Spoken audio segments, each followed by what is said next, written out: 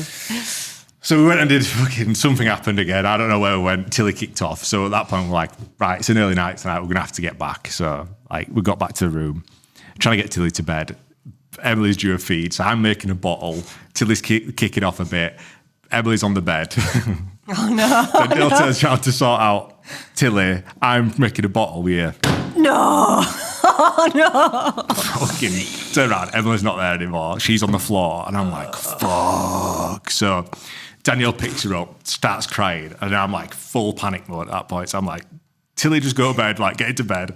We have to like assess the situation. She's fallen off her bed, probably, I don't know, 80 centimeters high. Oh, no. She can't even crawl. Do you know? Like she was in the center of the bed. She can't walk. She can't crawl. She just sits she up. Rolled over. She must have rolled. Like she must have somehow. She's never done it before. But as soon as you blink, yeah, and it was within seconds. Do you know what I mean? Like, yeah. And then you start like questioning yourself and start like you blame yourself, don't you? Gosh, you do. I had to phone emergency. No. Yeah, I had to phone like basically 999 of France and speak to 2 different people on a phone because.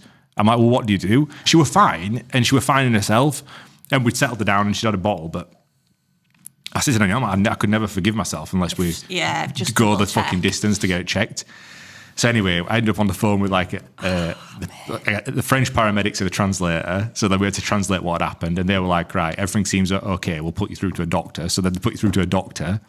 A translator through to this is like so then I'm on the phone for like 40 minutes with a translator about this, and they basically said she's fine, like everything you've said to us, there's no, and I knew that she was fine, but I'm like, if I don't make this call, you if something happens, like yeah. And at that point I'm like, I just want to go home.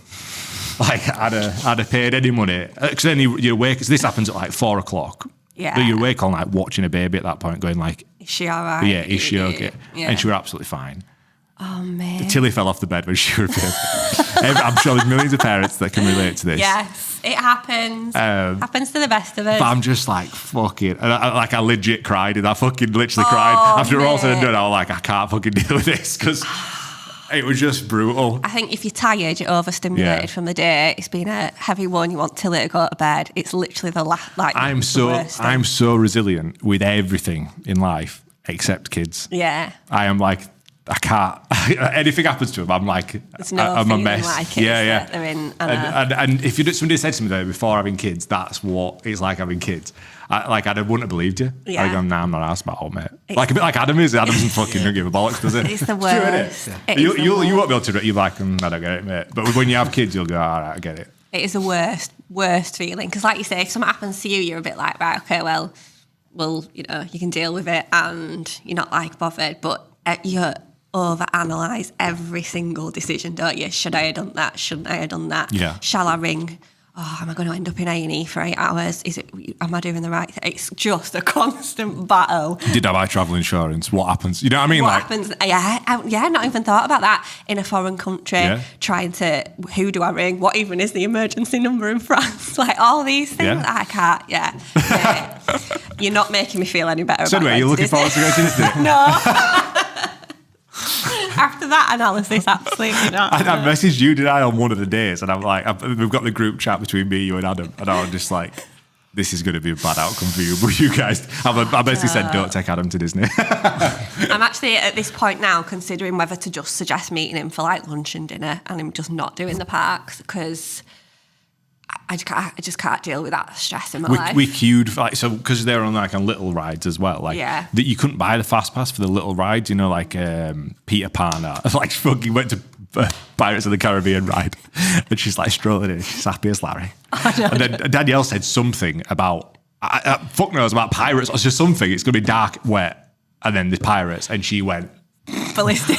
not today, motherfuckers. And she was like, I'm not going on that. And you're like, what? We're in a fucking queue. Like, everyone's around and just like, get on it. And I'm like, oh, no. Did you go on or did you have to Yeah, turn she around? convinced her to go on. I'm like, what the fuck are we doing? Do you know what my takeaway from being a parent, right, with things like that? You book these things thinking they're going to be the most magical, amazing experiences. Every single time, guaranteed, when you've got little kids, you turn around and you're like, why the fuck did I bother? Because this has been a fucking nightmare. Like I said, proper nice. There were like such nice experiences as part of it. But like as a... Like the theory of going to Disney is nice, but the reality is it's not a holiday. Do you know what I mean? So it ain't a stressed. holiday. I'm feeling stressed right now. I'm feeling really And then anxious. aside from that, like because Tilly were really well behaved at all that, the baby were really good. Fucking the last day, the fucking baby gets chicken pox. So we wake up and after she's like tumbled off bed, she wakes up and she's got like a spot on the back of her head there and a spot there, and we're like, no. oh, shit, she's got chicken pox. Oh, fuck you. So anyway, Mate, so what a disaster. aside from all that, you've then got the cult of Disneyland where there's the Disney adults and the Disney fucking weirdos that are like... Mega fans. Yeah, and you're going, this is just strange. Yeah. Like the whole thing's just strange. It don't make any sense. I feel like it's going to be like Paris on steroids out there. You're fucked with it. So I already feel like mega stressed. How long are you going for? 11 nights. Are you going to go to the parks every day? No, so I've built in rest days. It's fucking mental. Isn't it? You got You'll to need like 'em. the schedule. I've had to come up with a schedule, right, of where we're going to be on every single day because everyone said to me, if you don't do that and book the restaurants, you ain't getting into the restaurants, mate. Yeah. So I've done that. But me and Adam were having a chat the other day because I said to him, it's got to the point where I'm booking fast pass tickets for the rides and I'm still here in the UK and it's asking me to select the time that I'm going to be on the ride. And I'm like, I don't know. You don't know how big it is. I'm in the UK. I've never been before. I don't know where bloody Avatar River is compared to blooming dinosaur roller coaster. How am I meant to plan for this? And then Adam's obviously meant to be coming with us, but he don't have a ticket yet. So I'm going to go buy him a ticket. But if you're in the UK, the minimum you can purchase is a 7-day ticket. And he only needs like 2-day tickets. So I'm like, what am I meant to do here? I just said, fucking park it because I can't think about this anymore and we'll sort it out when we arrive because I don't know what the solution is right now. I'm feeling overwhelmed. How many rest days have you got? Only 2. 2 rest days, but 2 water parks. So that's not really a rest, is it? Nah. My mum's going to be absolutely fucking knackered. Yeah. And I'm probably going to be like wanting to throttle her by the end of it. Yeah. She's just turning up thinking this has just been, oh yeah, you know. Yeah, we hard work. said, like I said, if we ever did this again, right, we've got to take grandparents. Yeah. We need an extra, like, we need a team of people. Yeah. I said we'd have to do rest days every other day. So like I'd do a day on, day off, day on, day off for my own fucking sanity, you know, because like I couldn't even, we did 3 days. So we did a half day, 2 full days and then a half day. Oh, And that was like too much. more than enough. Yeah. So I would do day on, day off, day on, day off, day on. I think if we'd have gone for longer, I probably would have done that. How old's Noah? 7. What's he like? Is he like, does he kick off at all? Is he like... No, it's pretty good to be fair, but he does get like hungry. Right, a little okay, bit like me. Like, if he gets hungry, he starts to have a bit of a tailspin. Yeah. But I just thought, just keep him.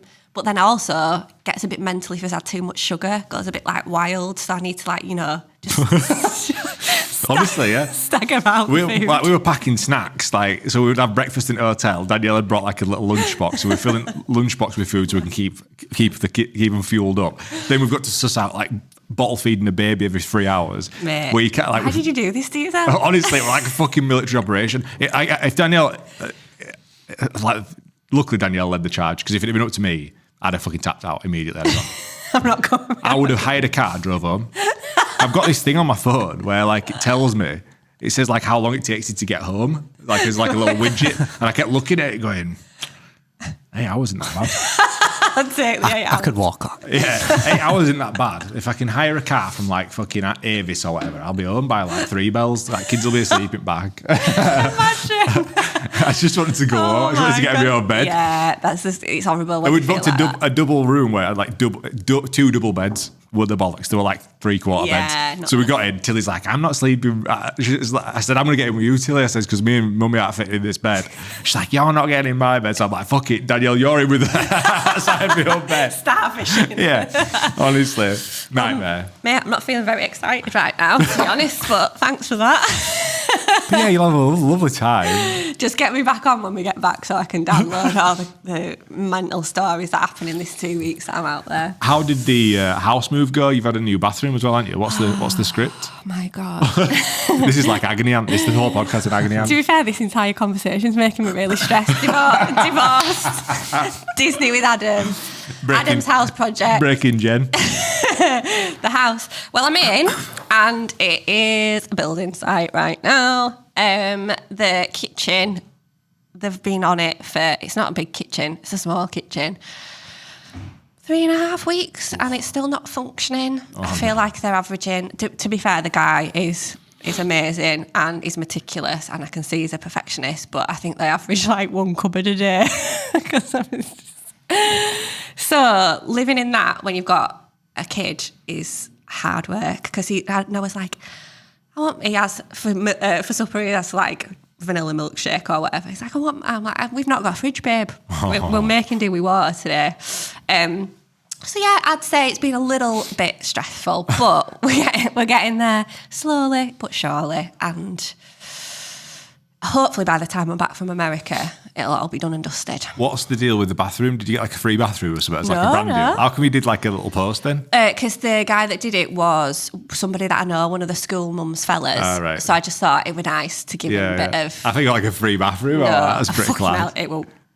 I can't believe how much everything costs. I can't. Like, me and Scott renovated. You came to the old house, didn't you? We filmed there, didn't we, for Cheesecake?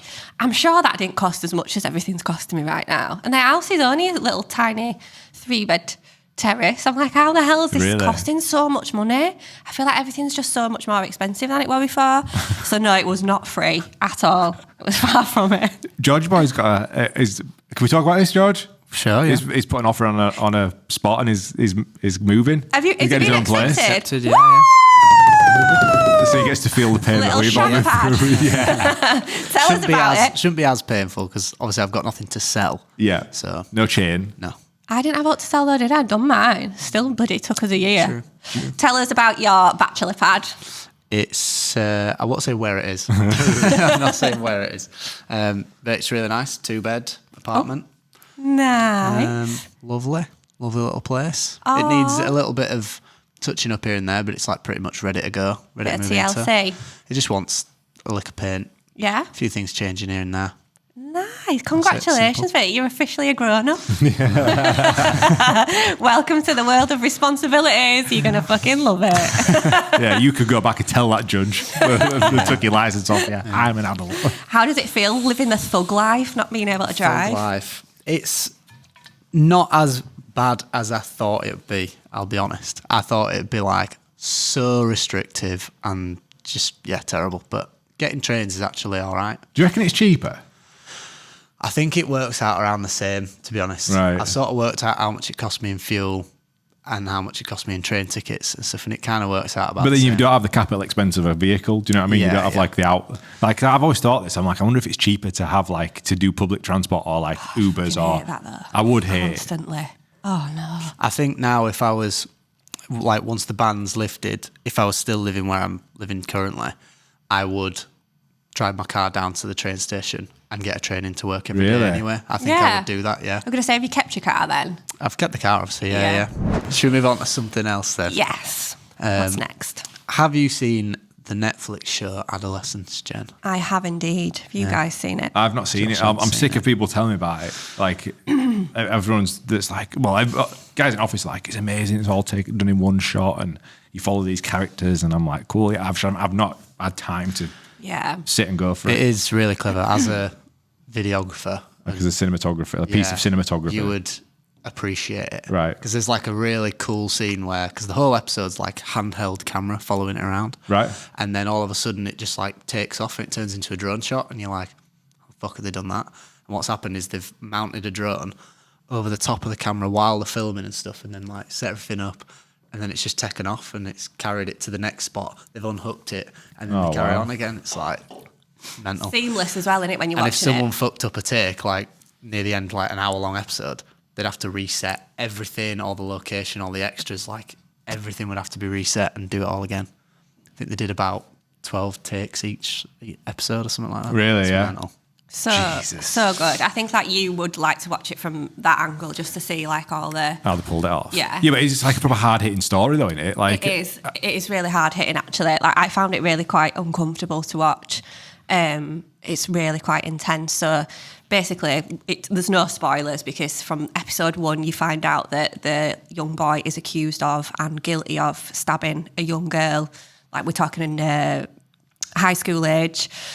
And they're like CCTV footage of it, so it's definitely him. And then it follows kind of then the story of kind of why he did it. More than a who done it, it was why. Right, What was the driver?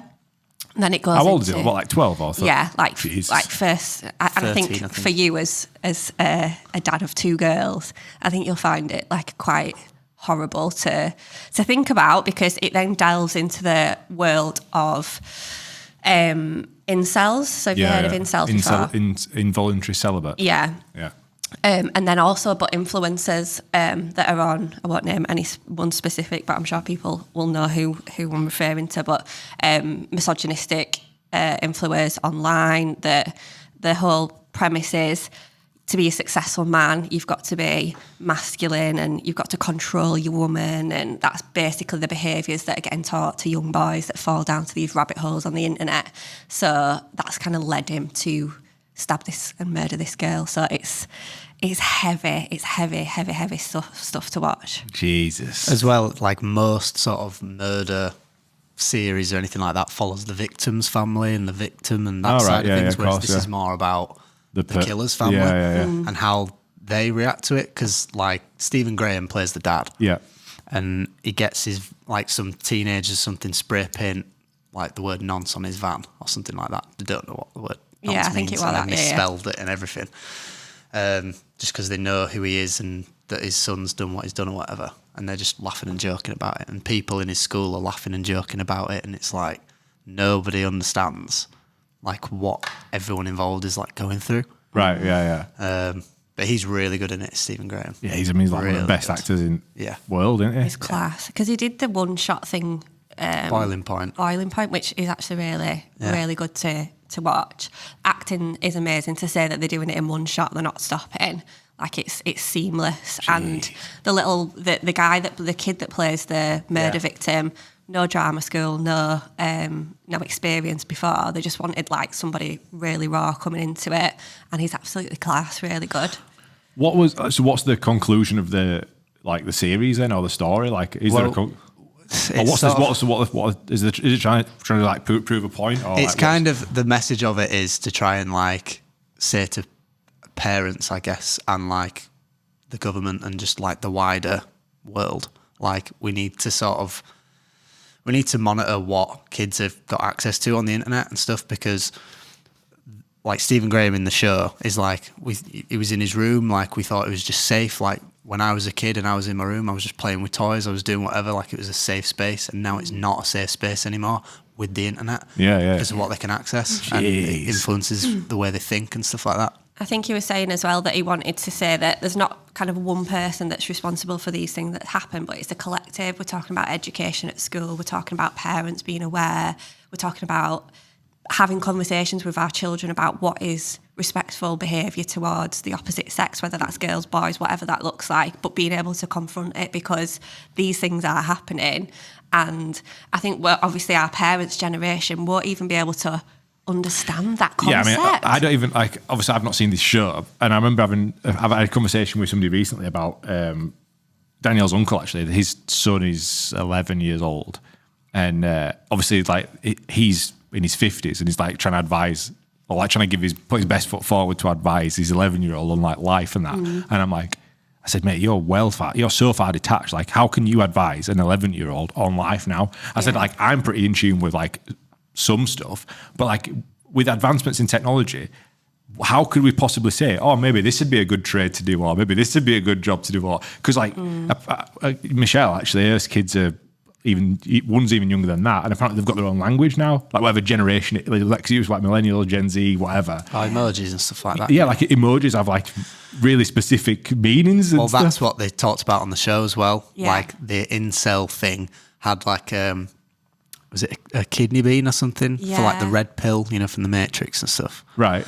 Where it's like, oh, you mean that you understand the way the real world works and stuff like that, and that's Jesus. like Yeah, they're having to like hidden meanings to all these things, which I didn't even know. I don't know that. That again from the program, I was like, oh my gosh, they're speaking like in emoji language to each other now, where these things mean something. And the kid that's done the stabbing was getting bullied and online, with the suggestion that he was like an incel and things, but they communicated it via emojis. So from somebody that doesn't know that, you look at a post like, and we think we're keeping them safe because you'd look at comments, wouldn't you? If you had a kid on an Instagram, you're like, oh yeah, there's nothing bad on there, there's no bullying, but actually it is getting done, but through emoji language. Oh my God. I know, it's terrifying. It properly is, isn't it? So scary. And like, even like, so I work in education, further education.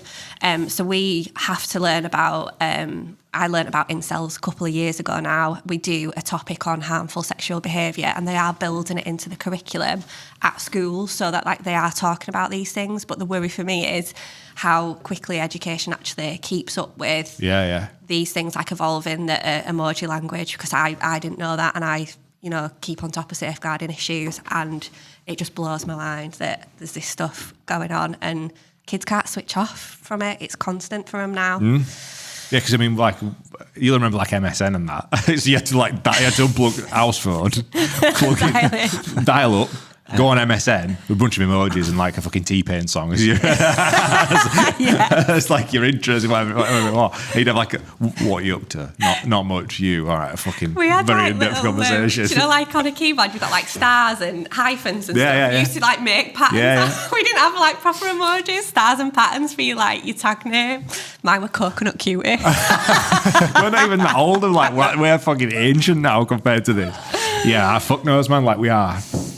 It's Double scary. fucked. It is scary, but I think like really like hats off to him for first of all doing a topic which is really hard hitting but really relevant, but also doing it in that one take way to get that raw emotion, and it was class. It's good to watch, but a hard hitting one. I kind of don't want to watch it. I kind of feel scared to watch it. It's really good. Like it's hard hitting, but I think when you're looking at it from a cinematography standpoint, Yeah, but I don't think I will because I'm a parent. I'm gonna have to watch that. I'm gonna have to give maybe next week. I'm still decompressing. Recovery week from Disney. I'm in decompression mode. Come back to the podcast in a few weeks' time. Yeah, I can't. I ain't got the fucking bandwidth to even attempt that at the minute. I need to just watch I'd actually watch the fucking Kardashians at the moment. The Croods again. Watch the Croods again. How good's the Croods? The Croods is class, isn't it? Did I mention that on the podcast last week? Yeah. Fucking so good, you know, So that good. film. That's what you need, some of that stuff that you don't even need. Yeah, to Danielle's know. like, I think I've sussed it now. You like the sort of Pixar stuff, not really Disney stuff. You like the and I'm like, all right. So she keeps like suggesting stuff to me. It's here, so I'm like experiencing these films like for the first time. He's like fucking 12-year-old, you know. From adolescence to the Croods. What stark contrast. What else have we got on the agenda, mate? We must have knocked an hour down there. Knocked an hour now, Jesus yeah, Christ. Wow. Should we head over to Patreon? All right, yeah, so we've already run over to an hour, so we're going to jump over to Patreon now and carry on with the rest of the talking points. We've actually built some quite good stuff out for Patreon. Quite a lot for Patreon, Best of luck, mate, with Disneyland. Thank you. We might have a special guest actually next week filling in. Who? Can't say. Fuck off. But we're going to... I'm pretty sure you literally said last week, but okay. Oh, did we, yeah? Did you? Who is it? Well, I'm going to attempt to get Danny from Rate My Takeaway on us. No! To dispel the myths of Hilarious. the internet and Reddit that we don't like him. Like, That's class. so we'll try and get Danny on for an hour. If not, I'll be sat here talking to Josh for an hour. Or it's a Blue It special. Yeah, we'll get Josh on to talk about eating Dial porridge. me in. Dial me in from Disney. I'll do You'll it be over well. Teams. You'll be stood in a queue, sweating. A vein like popping through my Adam's face. fucking complaining behind you, taking 4 million selfies in a queue. Oh, you're fucked, mate. See you on Patreon. Bye.